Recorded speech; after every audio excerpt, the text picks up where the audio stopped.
Hello everyone. Today our topic of discussion is origin of life. Origin of life is considered a unique event in the history of universe. जो life का origin है वो एक unique event considered करा जाता है history of universe में. Several attempts have been made to explain origin of life on earth. बहुत सारे अटेम्प्ट्स मेड किए हैं डिफरेंट लोगों ने ताकि एक्सप्लेन कर सके ओरिजिन ऑफ लाइफ को अर्थ के ऊपर. सबसे पहले हम यूनिवर्स के बारे में बात करते हैं. Universe is around 20 billion years old. 20 billion year old है यूनिवर्स. जो यूनिवर्स है इंक्लूड करता है huge cluster of galaxies which contain stars and clouds of gas and dust. जो यूनिवर्स है उसमें huge cluster of galaxies present हैं जो कंटेन करती हैं stars and clouds of gas and dust. Gas और डस्ट के स्टार और क्लाउड्स को कंटेन करती हैं. The big bang theory explain the origin of universe. जो बिग बैंग थ्योरी है वो हेल्प करती है एक्सप्लेन करने में ओरिजिन ऑफ यूनिवर्स को. अब बिग बैंग थ्योरी क्या कहती है?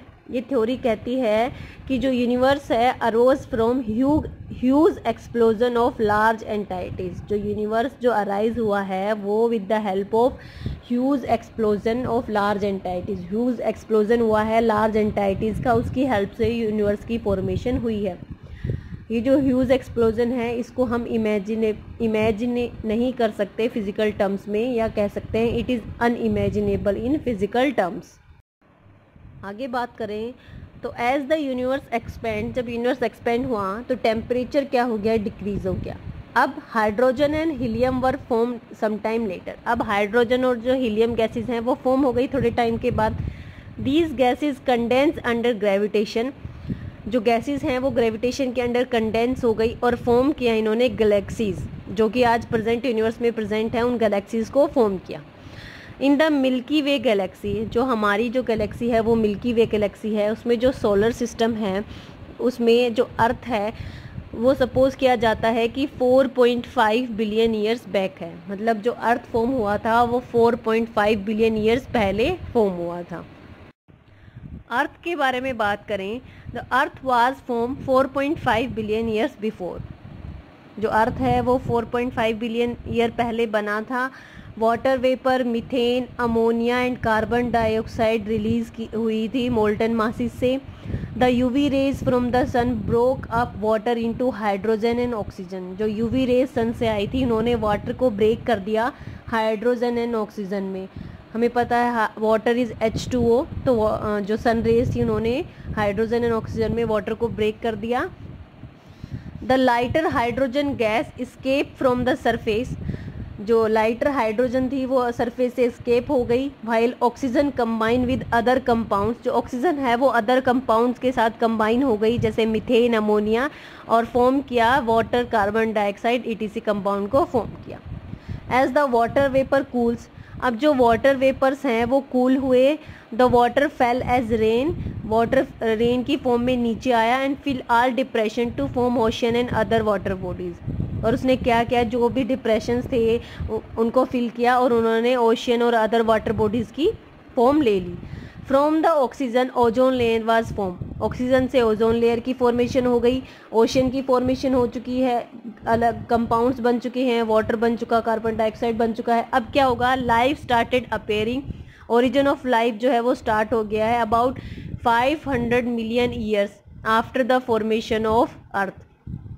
जो लाइफ है वो अपेयर हुई about 500 million years after the formation of earth के फॉर्मेशन के बाद, that is about 4 billion years ago. वो क्या है? 4 बिलियन ईयर अगो लाइफ की स्टार्ट हुई या ओरिजिन ऑफ लाइफ आया अर्थ पे. Theories of origin of life क्या क्या हैं? सेवरल थ्योरीज हैं जो डिफरेंट मैकेनिज्म से एक्सप्लेन करने की कोशिश कर रही हैं ओरिजिन ऑफ लाइफ की. सम ऑफ देम जो हमें पढ़नी है वो हैं theory of special creation, theory of spontaneous generation, theory of biogenesis, theory of biochemical evolution, theory of panspermia and deep sea hydrothermal vent theory. ये 6 थ्योरियाँ हम पढ़ेंगे जो एक्सप्लेन करेंगे ओरिजिन ऑफ लाइफ. सबसे पहले हम थ्योरी ऑफ स्पेशल क्रिएशन के बारे में बात करेंगे. थ्योरी ऑफ स्पेशल क्रिएशन क्या कहती है? इसमें डिफरेंट लोगों ने डिफरेंट अपने व्यूज़ दिए हैं.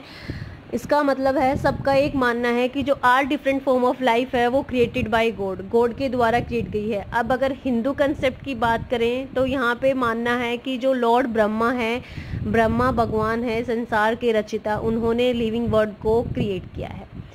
सेकंड व्यू है कि क्रिश्चियन एंड इस्लाम बिलीव करता है कि जो गॉड है उसने यूनिवर्स को, प्लैनेट, प्लांट्स को, एनिमल्स को, ह्यूमन बींग्स को क्रिएट किया है 6 डेज में।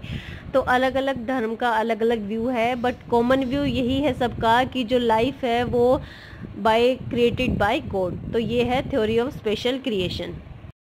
थ्योरी ऑफ स्पेशल क्रिएशन के 3 व्यूज़ हैं। पहला है all living organism, different species or type of plant and organism that we see today were created as such। पहले व्यू ये कहता है कि जितने भी लिविंग ऑर्गेनिज्म हैं जैसे आज हमें दिख रहे हैं ऐसे ही पहले थे, मतलब जब क्रिएट हुए तब से आज तक कोई चेंज नहीं हुआ है। सेकेंड व्यू है the diversity of life form was always the same since the time of creation and will remain same in future. मतलब डाइवर्सिटी जो है वो सेम है जब से बनी है तब से, और आगे भी सेम रहेगी। Earth is about 4000 years old. इसके हिसाब से जो अर्थ है वो 4000 ईयर ओल्ड है। All these ideas underwent drastic changes. जो ये आइडियाज़ हैं इनमें चेंजेस किए गए ड्यूरिंग 19th सेंचुरी में, when Charles Darwin show that, जब चार्ल्स डार्विन ने शो किया the existing life form share similarities to varying degree among themselves and also with some life form that exist million years ago. Charles Darwin ने show किया कि जो अब जो life है वो सिमिलरिटी शो करती है दूसरे ऑर्गेनिज्म के साथ, वेरिंग डिग्री में देमसेल्फ भी, और जो लाइफ पहले थी उसके साथ। मतलब क्या है कि कुछ सिमिलरिटीज़ हैं, कुछ डिसिमिलरिटीज़ हैं बिटवीन द ऑर्गेनिज्म, पहले थे उनमें और अब में। एक्सटेंशन भी हो रहा है during different phases of geological history. तो इसका मतलब है कि जो एग्जांपल ले लो, डायनासोर जो हैं वो अब नहीं हैं, पहले थे। तो जो इसके सजेशंस हैं वो डिस्प्रूव हो रहे हैं कि ऐसा नहीं है कि जैसी लाइफ पहले थी वैसी ही आज है। चेंजेस आ रहे हैं, कुछ सिमिलरिटीज़ हैं, कुछ डिसिमिलरिटीज़ हैं। जो ऑर्गेनिजम्स हैं वो एक्सटिंक्ट भी हो रहे हैं। एग्जांपल डायनासोर, आज तो डायनासोर नहीं है पर पास्ट लाइफ में थे, फ्यूचर में नहीं है। तो ये जो पॉइंट्स हैं ये इस थ्योरी को डिस्प्रूव कर रहे हैं। Now we talk about the theory of spontaneous generation. Theory of spontaneous generation is also called theory of abiogenesis और biopoiesis. According to this theory life can arise from non living matter. जो life है वो non living matter से arise होती है। Supporters भी हैं इस थ्योरी के और कुछ अपोजर्स भी हैं। सपोर्टर्स की बात करें, Aristotle, Epicurus, von Helmont and John Needham. Aristotle की बात करें तो according to Aristotle fish and frog arise from mud. Aristotle के हिसाब से जो लाइफ है अराइज होती है from non living matter if the material contain pneuma और vitally. As a evidence he noted several instances of appearance of animals from environment. इन्होंने बहुत सारे इंस्टेंसेस को नोट किया है जिसमें एनिमल अपीयर हो रहे इन्वायरमेंट में जो कि पहले डिवॉइड थे एनिमल से, such as sudden appearance of fishes in a new puddle of water. Next जो है एपिक्यूरस, उन्होंने नोट किया कि fly maggot rise from men. उन्होंने एक ओपन कंटेनर में मीट पीस रख दिया। उन्होंने कुछ टाइम के बाद देखा कि वहाँ पे छोटे छोटे कीड़े आ गए हैं, मैगोट्स आ गए हैं। एक्चुअली अगर ओपन कंटेनर में हम मीट रखते हैं तो एयर कांटेक्ट में माइक्रोब्स प्रेजेंट हैं, इंसेक्ट्स प्रेजेंट है, फ्लाइज प्रेजेंट है, वो अपने वहाँ पे ग्रो करते हैं। इंसेक्ट जो है अपने एग ले करते हैं और वहाँ से मैगोट्स अराइज होते हैं। Von Helmont, according to Von Helmont, he proposed, actually Von Helmont is a Flemish scientist of 17th century. He proposed that mice could arise from rags and wheat kernels left in a open container for 3 weeks. Von Helmont के according जो माइस है वो arise हो गया है अगर हमने container को ओपन छोड़ दिया है 3 महीने के 3 वीक्स के लिए और उसमें हमने कुछ व्हीट कर्नल छोड़ दिया तो वहाँ से जो माइस है वो अराइज हो जाएगा। In reality such habitat provide ideal food source and shelter for mouse population to flourish। Actually में क्या होता है, ऐसा नहीं है कि जो व्हीट कर्नल से माइस अराइज हो गया है एक्चुअली में जो वीट कर्नल और ओपन कंटेनर और रैक्स हैं ये ideal food source and shelter provide करती हैं, जिससे कि वहाँ पे माउस की पॉपुलेशन आ जाती है और स्टे करती है। नेक्स्ट जो है वो मैंने यहाँ नहीं लिखा है। नेक्स्ट जो सपोर्टर है वो है जॉन नेडहम। इन्होंने अपनी एक रिपोर्ट पब्लिश की थी। इन्होंने एक एक्सपेरिमेंट किया in which he believe in briefly boiled. उसमें इन्होंने क्या किया, इन्होंने बॉइल्ड किया ब्रोथ को। ब्रोथ जो है वो इन्फ्यूज था विद प्लांट और एनिमल मैटर। इन्होंने इतना बॉईल किया कि जो इनके हिसाब से इसमें जो प्री एक्सिस्टिंग माइक्रोब्स थे वो किल हो गए, hoping to kill all pre existing microbes. He then seal the flask. इन्होंने फ्लास्क को सील कर दिया। After a few days he observe that the broth had become cloudy and a single drop contain numerous microscopic creature.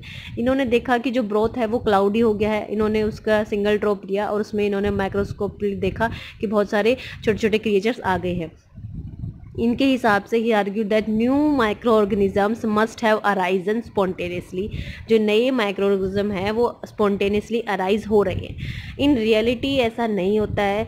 इन्होंने जो broth boil किया है, इन्होंने इतना बॉयल नहीं किया कि जो सारे माइक्रो ऑर्गेनिजम्स हैं वो मर जाएं, कुछ जो हैं वो रह गए। अब हम बात करते हैं अपोजर्स ऑफ थ्योरी। जो अपोजर्स हैं इस थ्योरी के वो कौन कौन हैं? Francisco Redi, Spallanzani and Louis Pasteur. अब हम इनके बारे में बात करते हैं। अपोजर्स disprove this theory of spontaneous generation. Now firstly we talk about Francisco Reddy. ये एक इटालियन फिजिशियन थे। इन्होंने परफॉर्म किया एक experiment that was one of the first to refuse the idea that maggot, the larva of flies, spontaneously generate on meat left in open air. इन्होंने ये जो idea दिया था कि जो मैगोट है, जो मीट है उससे मैगोट अराइज हो रहे हैं, इन्होंने उस आइडिया को रिफ्यूज़ किया कि जो स्पॉन्टेनियस जनरेशन हो रही है वो जो कंटेनर है वो एयर में ओपन था उसको रिफ्यूज़ किया। इन्होंने प्रेडिक्ट किया the preventing flies from having direct contact with the meat would also prevent the appearance of maggot. अगर जो हम कंटेनर्स हैं उनको अगर प्रिवेंट कर दे, उनको ढक दे और जो फ्लाइज है उनका कॉन्टैक्ट डायरेक्ट नहीं होगा मीट से तो मैगोट अराइज नहीं होंगे। रेड्डी ने क्या किया, इन्होंने 6 कंटेनर्स लिए, सब में इन्होंने मीट पीस डाले। 2 were open to air and 2 were covered with gauze and 2 were tightly sealed। 2 को इन्होंने ओपन छोड़ दिया, 2 को इन्होंने गॉज से कवर कर दिया एंड 2 को इन्होंने टाइटली सील कर दिया। His hypothesis was supported when maggot develop in the uncovered जास्ट but no maggot appeared either the gauze covered और टाइटली कवर्ड जार। अगर इनकी हाइपोथेसिस डिस्प्रूव हो जाती है, अगर जो मैगोट हैं वो कवर्ड वाले जार में भी आ जाते, लेकिन ऐसा नहीं हुआ। अनकवर्ड वाले में तो आए, लेकिन जो कवर्ड थे, जो गॉज से कवर्ड थे, जो टाइटली सील थे, वहाँ पे कोई मैगोट अराइज नहीं हुआ। He concluded that maggot could only come from when flies were allowed to lay egg in the meat and that the maggot were the offspring of the flies, not the product of spontaneous generation। तो इन्होंने conclude करा कि जो flies हैं वो offspring हैं जो insect है उनकी, ना कि ये प्रोडक्ट है स्पॉन्टेनियस जनरेशन का। ये जो मैंने अभी आपको बताया ये मैंने पिक्चर की फॉर्म में दिखाया है जिससे आपको समझ आ जाएगा। आगे पिक्चर आएगी उसमें आपको बिल्कुल क्लियर हो जाएगा। The picture is showing Reddy's experiment. आपको ओपन कंटेनर दिख रहे हैं, मैंने 3 कंटेनर दिखाए हैं, तीनों में मीट पीस रखा हुआ है। सेकंड वाला कॉर्क सील्ड है, लास्ट वाला गॉज सील्ड है, फर्स्ट वाला ओपन कंटेनर है। अब आपको दिख रहा है फर्स्ट वाले में फॉर्मेशन ऑफ मैगोट हो रहा है क्योंकि ये कांटेक्ट में आ रहा है ओपन एयर के और इंसेक्ट के। जो कॉर्क सील्ड है वहाँ पे भी कोई फॉर्मेशन ऑफ मैगोट नहीं हो रहा है एंड जो लास्ट वन है जो गॉज कवर्ड है वहाँ पे भी कोई फॉर्मेशन नहीं हो रही है बिकॉज ये कांटेक्ट में नहीं आ रहे हैं इंसेक्ट के, फ्लाइज के, एयर के, इसलिए यहाँ पे कोई फॉर्मेशन नहीं हो रही है। तो ये प्रूव कर रही है कि जो लाइफ है वो स्पॉन्टेनियसली अराइज नहीं होती है। यहाँ आपको अपोजर्स की पिक्चर दिख रही है। जो पहली पिक्चर है वो फ्रांसिस्को रेड्डी की है, सेकंड जो है वो लाज़ारो स्प्लेंजेनी की है। अब हम लाज़ारो स्प्लेंजेनी के बारे में बात करेंगे जिन्होंने नेडहम के एक्सपेरिमेंट को डिस्प्रूव किया था। लाज़ारो स्प्लेंजेनी एग्री नहीं थे नेडरहैम के कंक्लूजन से। इन्होंने हंड्रेड्स ऑफ एक्सपेरिमेंट परफॉर्म किए और इन्होंने ये फाउंड किया कि जो हीटेड बट सील्ड फ्लास्क है वो क्लियर रहता है, remain clear without any sign of spontaneous growth unless the flask were subsequently open to the air. जब तक कि उस फ्लास्क को आप ओपन नहीं करेंगे एयर में, तब तक जो है वो क्लियर रहेगा। This suggest that microbes were introduce into this flask from the air. तो जो माइक्रोब्स हैं वो फ्लास्क में एयर से आए थे। नेडहैम ने क्या कहा था कि जो ब्रोथ है उसने हीट किया और उसके बाद उन्होंने देखा कि उसमें माइक्रोब्स की ग्रोथ हो रही है। लेकिन जब स्प्लेंजी ने एक्सपेरिमेंट किया तो उन्होंने ये कंक्लूड किया कि अगर हमारा जो हीटेड ब्रोथ है वो प्रॉपर हीटेड है और अगर वो एयर के कांटेक्ट में नहीं आ रहा है तो वहाँ पे कोई ऑर्गेनिज्म ग्रो नहीं होंगे। बट अगर जो फ्लास्क एयर के कांटेक्ट में आएगा और ओपन है तभी माइक्रोब्स जो है वो ग्रो करेंगे। तो इसका मतलब है नेडहैम जो थे वो गलत थे, स्प्लेंजी ने उनको गलत प्रूव किया था। पिक्चर आपको दिख रही है बी वाली लेज़ेरो स्प्लेंजी की है। अब हम बात करेंगे हमारे नेक्स्ट अपोजर की, लुईस पॉस्चर की। लुईस पॉस्चर ने कहा कि जो लाइफ है only comes from pre existing life that is omne vivum ex vivo. इन्होंने क्या किया, इन्होंने फ्लास्क लिए जिनका जो नेक था वो ट्विस्टेड था, या हम कह सकते हैं स्वॉन नेक फ्लास्क। इन्होंने ब्रोथ इसमें हीट किया या कह सकते हैं स्टरलाइज किया। अब इन्होंने पिक्चर में आपको दिख रहा है सबसे ऊपर लुईस पॉस्चर दिख रहा है, साइड में इनका जो फ्लास्क है जिसका स्वॉन नेक है वो दिख रहा है, स्वॉन नेक फ्लास्क दिख रहा है। नीचे आपको दिख रहा है कि हमें ऊपर और नीचे दो फ्लास्क ले रखे हैं, दोनों में ब्रोथ है, दोनों हीटेड हो रहे हैं। फर्स्ट वाले में क्या हो रहा है, जो नेक है वो क्लोज है। The curve of the neck prevent outside air from entering the flask. जो आउटसाइड एयर है वो एंटर नहीं कर पाएगी फ्लास्क के अंदर कर्व की वजह से, तो कंटेमिनेशन नहीं होगा, तो कोई ग्रोथ नहीं हो रही है। बट अगर जो नेक है फ्लास्क का वो ब्रोकन ऑफ हो जाए तो बैक्टीरिया क्या करेंगे, स्टरलाइज ग्रोथ में आ जाएंगे और ऑर्गेनिज्म ग्रो करेंगे। साइड में आपको एक और थर्ड फ्लास्क दिख रहा है जिसमें ग्रोथ हो गई है माइक्रो ऑर्गेनिज्म की। तो कंक्लूज़न ये है कि अगर कंटेमिनेशन होता है एयर से तभी ग्रोथ होगी लाइफ की, वरना नहीं होगी। अगर फ्लास्क का जो माउथ है वो क्लोज रहेगा तो कोई ऑर्गेनिज्म नहीं आएगा, कोई अगर जो ब्रोथ है वो कांटेक्ट में नहीं आ रहा है एयर में तो कोई माइक्रो ऑर्गेनिज्म ग्रो नहीं होगा। बट अगर नेक ओपन है तो ये जो ब्रोथ है ये एयर के कांटेक्ट में आएगा और यहाँ पे माइक्रो ऑर्गेनिज्म ग्रो करेंगे। तो ये डिस्प्रूव कर रही है स्पॉन्टेनियस थ्योरी को, क्योंकि जो लाइफ है वो नॉन लिविंग मैटर से नहीं बल्कि लिविंग मैटर से आ रही है। Life arise from pre existing life, ये लुईस पॉस्चर ने प्रूव किया था। Next theory is theory of panspermia या cosmozoic theory. The theory proposed by Richter in 1865 and supported by Arrhenius. Life had come to the earth from other planet of the universe in the form of resistant spore. According to this theory, जो life है वो दूसरे planet से आई है अर्थ के ऊपर in the form of resistant spores के रूप में। ब्रिटिश एस्ट्रोनॉमर थे फ्रेड होयल एंड चंद्रा विक्रमसिंघे। इन्होंने प्रपोज किया कि intercellular dust and comets contain organic compound. जो इंटरस्टेलर डस्ट है और जो कॉमेट्स हैं वो ऑर्गेनिक कंपाउंड्स कंटेन करते हैं। कॉमेट्स क्या होते हैं, are largely made of water ice, water ice से मेड होते हैं और ये बैक्टीरियल लाइफ को कैरी करते हैं अक्रॉस द गैलेक्सीज के अक्रॉस बैक्टीरियल लाइफ को कैरी करते हैं और ये प्रोटेक्ट करते हैं from radiations damage along the way, ताकि जो रेडिएशन से डैमेज है वो ना हो इनके मूवमेंट में अक्रॉस गैलेक्सीज दे, और ये प्रोटेक्ट करते हैं लाइफ को। और नीचे आपको पिक्चर में पैनस्पर्मिया थ्योरी दिख रही है कि अर्थ दिख रहा है, वहाँ पे आपको कॉमेट दिख रहा है आ रहा है और अर्थ से टकराएगा और लाइफ की फॉर्मेशन हो जाएगी, या कह सकते हैं रेजिस्टेंट स्पोर्स आ रहे हैं अर्थ से टकराएंगे और यहाँ पे क्या हो जाएगा, लाइफ की फॉर्मेशन हो जाएगी, नई लाइफ अराइज हो जाएगी। ये थ्योरी ऑफ पैनस्पर्मिया के अकॉर्डिंग है। अब हम बात करते हैं थ्योरी ऑफ बायोजेनेसिस के बारे में। The theory of biogenesis state that only living organism can produce the other living organism. केवल जो लिविंग ऑर्गेनिज्म है वही दूसरे लिविंग ऑर्गेनिज्म को प्रोड्यूस कर सकता है। लुईस पॉस्चर ने डिज़ाइन किया था एक एक्सपेरिमेंट जो बायोजेनेसिस को दिखा रहा है। यहाँ पे आपको 3 फ्लास्क दिख रहे हैं। पहला रिमेन अपराइट है, स्मॉल नेक फ्लास्क है, नो माइक्रो ऑर्गेनिज्म ग्रो, कोई माइक्रो ऑर्गेनिज्म ग्रो नहीं होगा क्योंकि एयर के कांटेक्ट में नहीं आ रहा है। बी में इन्होंने क्या किया, पॉस्चर ने टिल्ट कर दिया है फ्लास्क को, माइक्रो ऑर्गेनिज्म क्या करेंगे, एंटर कर जाएंगे क्योंकि कुछ तो मीडियम बाहर आ गया है और कुछ एयर के कांटेक्ट में आ जाएगा तो माइक्रो ऑर्गेनिज्म ग्रो करेंगे।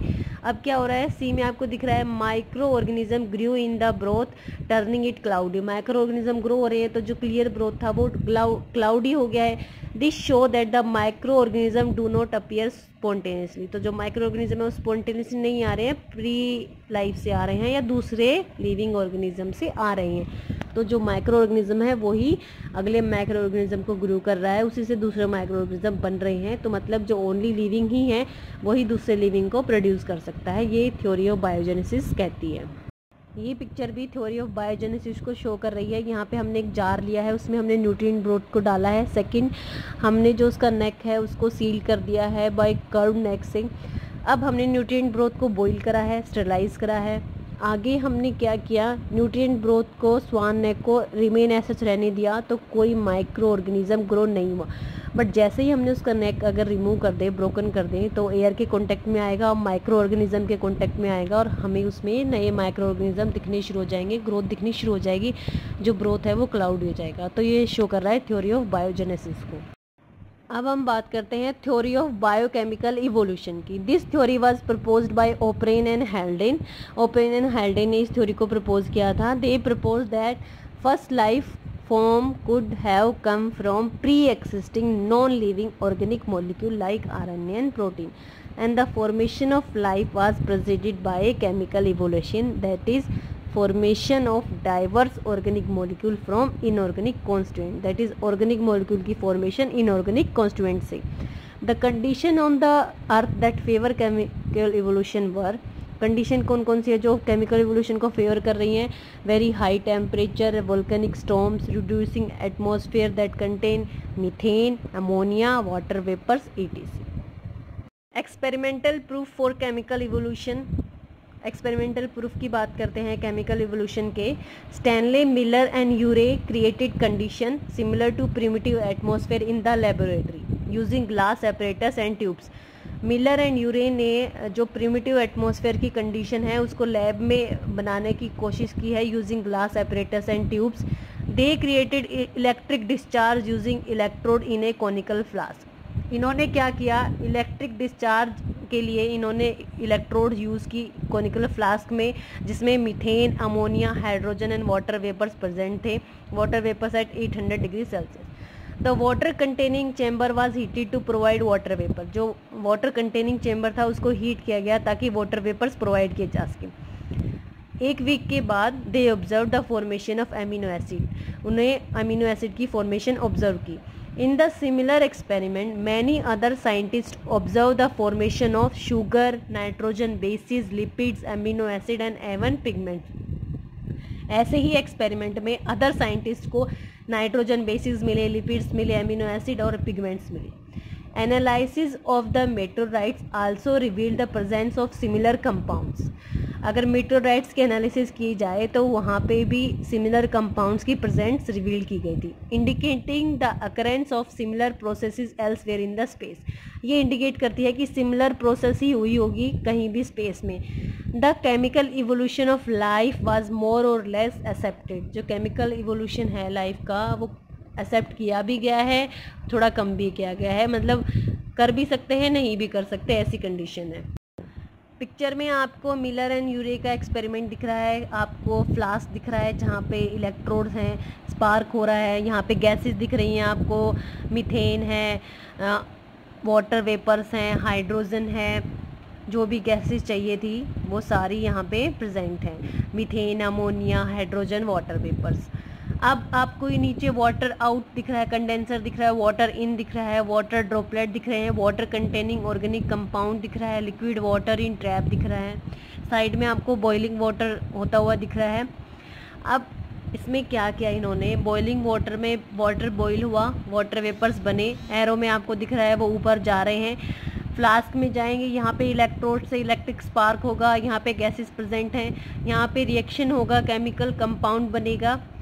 वाटर आउट से आप वाटर रिमूव कर सकते हैं, हॉट वाटर, वाटर कंडेंसर से क्या होगा, जो वाटर उसका टेम्परेचर थोड़ा डिक्रीज़ हो जाएगा, आप यहाँ से वाटर इन कर सकते हैं अगर वाटर का अमाउंट कम हो जाता है तो। अब जो वाटर, जो हमारा वाटर में जो कंपाउंड बने हैं वो हम यह जो टैप है लिक्विड वाटर इन टैप यहाँ से कंटेन कर सकते हैं। यहाँ पे जो वाटर है वो कंटेन करेगा ऑर्गेनिक कंपाउंड्स को, यहाँ से हम उस वाटर को निकाल के चेक कर सकते हैं कि इसमें कौन से ऑर्गेनिक कंपाउंड्स प्रेजेंट हैं। तो ये मिलर एंड यूरे ने एक्सपेरिमेंट किया था। The picture is also showing Miller and Urey experiment. यहाँ आप इजीली और समझ सकते हैं, जो हीटेड वाटर है वो ओशन कंडीशन दिखा रहा है, वाटर हीट होगा, वेपर्स की फॉर्मेशन होगी। आगे आपको इलेक्ट्रोड डिस्चार्ज दिख रहा है जहाँ पे लाइटनिंग स्टिमुलेशन होगी, लाइटनिंग कंडीशन होगी जो इन्वायरमेंट में वो दिखा रहा है। मिक्सचर ऑफ गैसेस जो है वो प्रिमिटिव एटमॉस्फेयर को शो कर रहा है। कंडेंसर से क्या होगा, जो वाटर है वो कंडेंस हो जाएगा, water in and water out के आउटलेट लगा रखे हैं। अब जो कंडेंस लिक्विड है उसमें कम्प्लेक्स मॉलिक्यूल प्रेजेंट होंगे, जो केमिकल रिएक्शन ऊपर फ्लास्क में हुई होगी उससे जो मॉलिक्यूल बना होगा वो यहाँ कंडेंस लिक्विड में यहाँ आ जाएगा। हम स्टॉप कॉक से टेस्टिंग सैंपल को निकाल के टेस्ट कर सकते हैं कि यहाँ पे कौन सा ऑर्गेनिक कंपाउंड अवेलेबल है वाटर में। ड्रॉबैक्स क्या है यूरेयर मिले एक्सपेरिमेंट के? By examine rock dated to be 3.7 billion years old, geologists determined the earth had an oxygenic atmosphere. जब रॉक की एज को डिटरमाइन किया गया जो कि 3.7 बिलियन ईयर ओल्ड है, तो जियोलॉजिस्ट ने बताया कि उस टाइम पे अर्थ पर ऑक्सीजन प्रेजेंट थी। Oxygen is an oxidising agent है and would inhibit chemical evolution, तो ये केमिकल इवोल्यूशन को इनहिबिट कर देगा। Experiment produced a mixture of right handed and left handed amino acid, but in nature left handed ones predominant. जो experiment है वो तो दोनों टाइप के अमीनो एसिड प्रोड्यूस करेगा, राइट हैंडेड भी एंड लेफ्ट हैंडेड भी, पर जो नेचर है उसमें लेफ्ट हैंडेड प्रोडोमिनेंट है। Now it is though that the atmosphere of early Earth was not rich in methane and ammonia, essential ingredient in Miller experiment। ये भी prove हुआ है कि जो पहला जो एटमॉस्फेयर था अर्थ का, वहाँ पे मीथेन और अमोनिया नहीं थे, मतलब रिच नहीं थे, जो कि मिलर के एसेंशियल इंग्रेडिएंट हैं। तो ये जो हैं ये ड्रॉबैक्स हैं मिलर एंड यूरे के एक्सपेरिमेंट के। अब हम जो बात करेंगे वो लास्ट थ्योरी है, deep sea hydrothermal vent theory. Recently some scientist put forth a hypothesis, कुछ साइंटिस्ट ने एक हाइपोथेसिस रखी है that life originate near a deep sea hydrothermal vent. जो लाइफ है वो डीप सी हाइड्रोथर्मल वेंट में ओरिजिनेट हो रही है। पहला जो हाइड्रोथर्मल वेंट है वो है black smoker hydrothermal vent, first discovered went है ये। प्रोड्यूस एक्सट्रीमली हॉट वाटर, बहुत हॉट वाटर प्रोड्यूस करता है। 350 डिग्री सेल्सियस, 350 डिग्री सेल्सियस का टेम्परेचर है। नॉट कंड्यूसिव टू माइक्रोकेमिकल इवोल्यूशन, बिल्कुल भी कंड्यूसिव नहीं है माइक्रोकेमिकल इवोल्यूशन के लिए। सेकंड जो हाइड्रोथर्मल वेंट है वो है लोस्ट सिटी हाइड्रोथर्मल वेंट। ये अल्कलाइन वेंट है इन मिड अटलांटिक ओशन। ये एक अल्कलाइन वेंट है मिड अटलांटिक ओशन में, discovered by Kelly and other. 2000 में इसको डिस्कवर किया था कैली एंड अदर ने। ये इसका टेम्परेचर जो है वाटर का वो थोड़ा कूलर है, 70 to 90 डिग्री सेल्सियस टेम्परेचर है। दे आर पोरस, ये पोरस हैं। हनी कॉम्ड विद कैविटीज़, यहाँ पे कैविटीज़ प्रेजेंट है। The cavities are at a scale of 1 micron. जो कैविटीज़ है उनका साइज़ 1 माइक्रोन का है, the size of a living cell, जो कि एक लिविंग सेल का साइज़ है। The cavity wall are saturated with iron sulphate mineral catalyst. जो कैविटी की जो वॉल हैं उनमें आयरन सल्फर मिनरल्स प्रेजेंट है, या कह सकते हैं आयरन सल्फर मिनरल के कैटलिस्ट प्रेजेंट है। H2O and CO2 react and form simple organic molecules. ये हम कह सकते हैं carbon dioxide and hydrogen form simple organic molecules, that is methane, formate and acetate. अब हम बात करते हैं सरपेंटाइजेशन क्या होता है। Serpentinisation is potentially significant for origin and evolution of life in sea hydrothermal vent. यह हम कह सकते हैं सरपेंटाइजेशन जो है बहुत यूज़फुल है ओरिजिन ऑफ लाइफ के लिए हाइड्रोथर्मल वेंट्स में।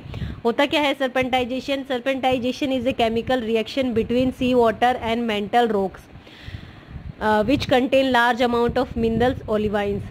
केमिकल रिएक्शन होती है बिटवीन सी वाटर और मेंटल रॉक्स में। मेंटल रॉक्स क्या कंटेन करते हैं? Large amount of magnesium iron silicates.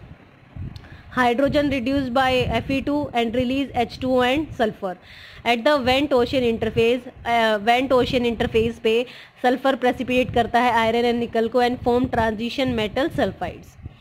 They catalyse H2 dependent reaction. ये H2 डिपेंडेंट रिएक्शन कैटेलाइज करते हैं, H2 डिपेंडेंट रिडक्शन करते हैं CO2 टू कार्बन का। जो CO2 है कार्बन डाइऑक्साइड है वो कार्बन मोनोऑक्साइड में चेंज हो जाता है। अब जो कार्बन मोनोऑक्साइड है वो H2S के साथ कंबाइन करेगा nickel sulphide and iron sulphide की प्रेजेंस में और फॉर्म करेगा methyl thioester of acetic acid.